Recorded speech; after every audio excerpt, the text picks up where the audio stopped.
doing business in Africa. You can't afford to be without Africa Investor.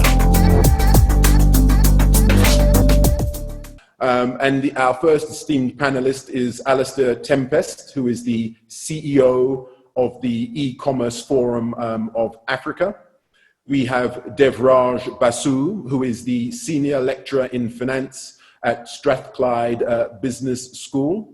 We have Mark Henderson, who is the founding partner at Agile Process Innovation. We have Michelle Chivungu, who is the founder and CEO and investor of the Global Policy House in the UK. And we have, last but by no means least, Paul Smith, who is the former president and CEO of the CFA Institute. So we're going to jump straight into this, and I'm going to start with you, Alastair. And you were very involved in a lot of the negotiations and bringing private sector perspectives together from the e-commerce community, working with a lot of the multilateral organizations in this space. So you're steeped in this.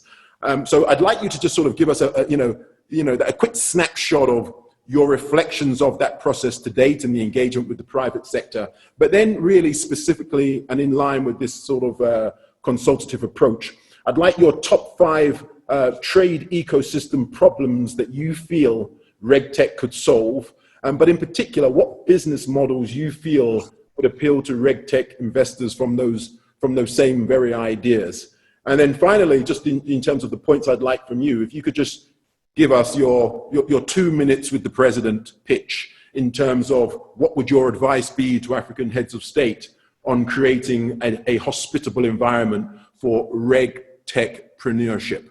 Over to you, Alastair.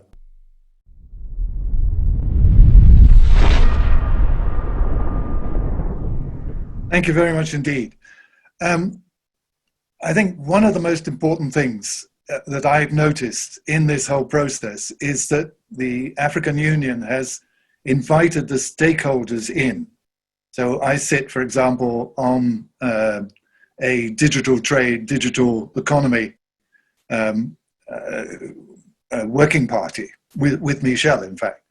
And we can therefore have an input into what's going on. But it's moved much faster than any of us expected, with the heads of state agreeing that e-commerce should be within phase 2, I think it is, of the negotiations on services. So that's a very good start. Now we've got to get ourselves prepared, and maybe we weren't quite expecting such a very fast move forward due to the COVID-19 problem. And what we have definitely seen on the continental level in nearly every single country is that e-commerce and the digital economy has moved forward by leaps and bounds because of the lockdown, and that's incredible. So you asked me for 5 different specific things that I would think of. And I think all of these things that I'm going to suggest are definitely things that RegTech investors might be interested in. And let me start with the first one. One of our main deliverables at the E-Commerce Forum Africa is to create a trust mark within Africa to try and encourage greater trust. What I would suggest is trying to find some sort of investment which would encourage that specifically for business to business. Business to consumer can come later, but business to business is the real thing.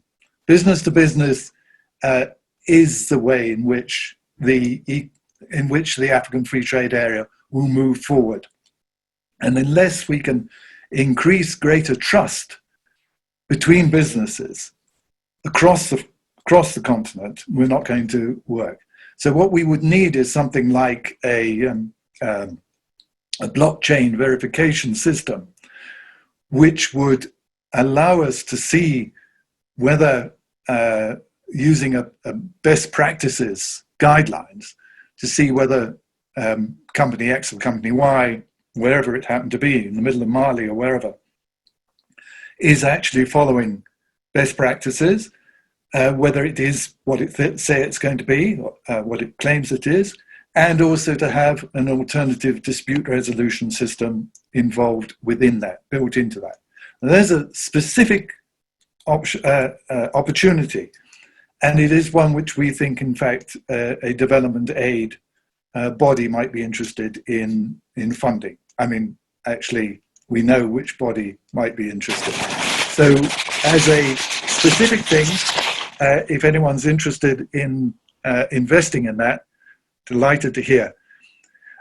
Another way in which we can move forward, I think, is again a verification system, the development of what's called the GS1 system in Africa. GS1 regulates the awarding of barcodes, QR codes, and RFIDs.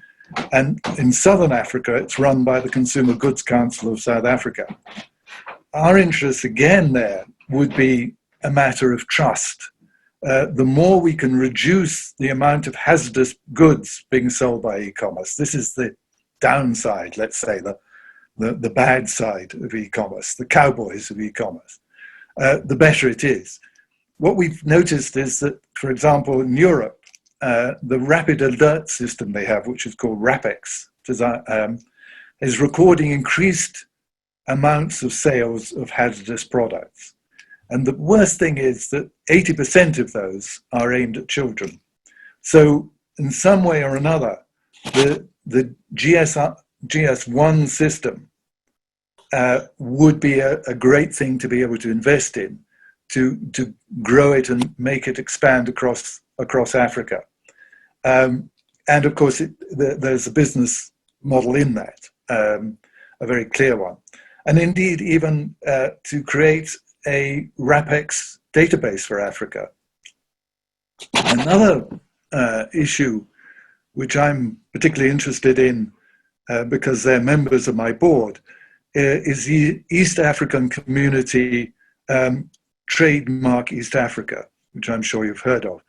Now that was paid for originally by development aid.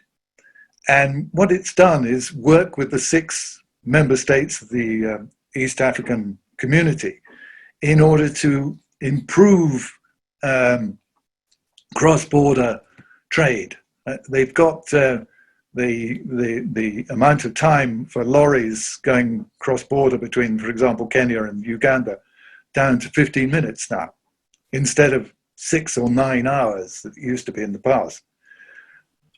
Why not a system in other countries of a trademark East Africa, a replica of them?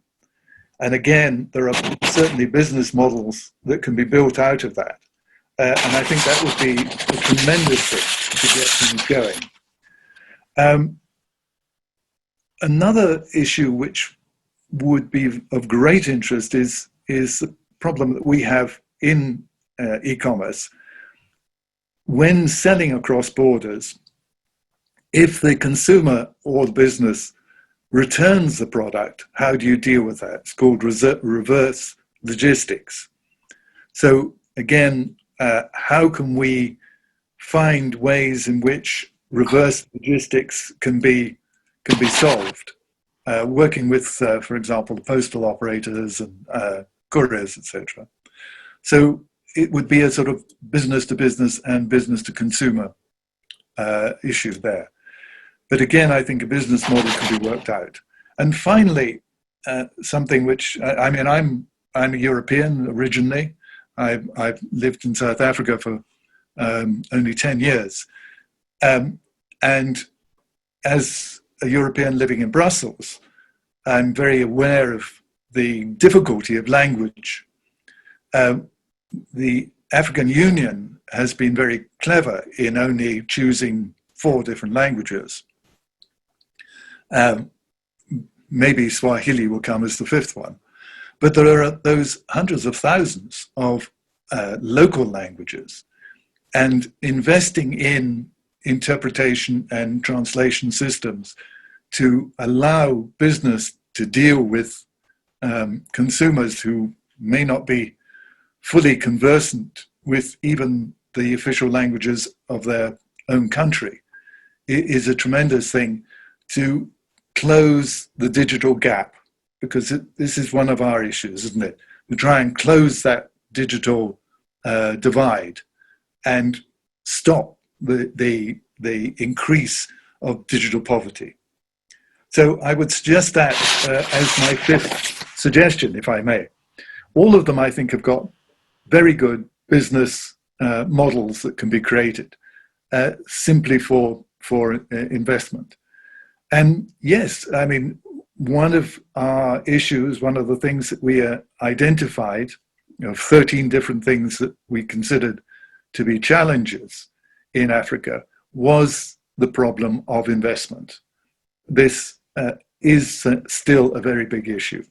How can companies be created to do e-commerce, whether it's business to business or business to consumer? And how can they get funding, et cetera, et cetera. So this is the elephant in the corner for us all. And I think it's one where this platform, amongst others, can be incredibly helpful. So Hubert, thank you very much indeed for inviting me, and let's talk more. Doing business in Africa. You can't afford to be without Africa Investor.